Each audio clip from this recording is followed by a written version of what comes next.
Good morning to all.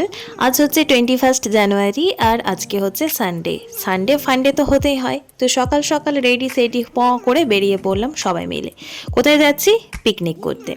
Picnic করার আগে কল্যাণেশ্বরী মায়ের চরণে মাথা ঠুকে নিলাম, পুজো দিয়ে দিলাম, বেরিয়ে পড়লাম মায়াথনের উদ্দেশ্যে। মায়াথন পৌঁছাতে পৌঁছাতে অনেকটা লেট হয়ে যাওয়ায় আমরা পিকনিক স্পটই পাচ্ছিলাম না। যাই হোক, কোনো রকম একটা পিকনিক স্পট পেয়ে ভালোভাবে খাওয়া দাওয়াটা সেরে নিলাম। পেট পুজো তো আসল, সেই সকাল থেকে বেরিয়ে প্রচণ্ড খিদে পেয়েছে। এরপর চিকেন পকোড়া স্টার্টারে ছিল, সেই চিকেন পকোড়া খেয়ে নিয়ে বেরিয়ে পড়লাম নৌকা জার্নি করতে।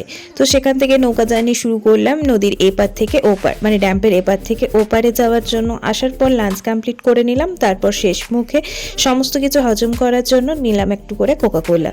ব্যাস, এদিকে সমস্ত কিছু গোছাগুছিও কমপ্লিট আর আমাদের পিকনিকও কমপ্লিট। এবার বেরিয়ে পড়েছি বাড়ির উদ্দেশ্যে। ফুল ব্লগটা আমার চ্যানেলে অলরেডি আপলোড করা আছে, দেখে নিতে পারেন, ভালো লাগবে।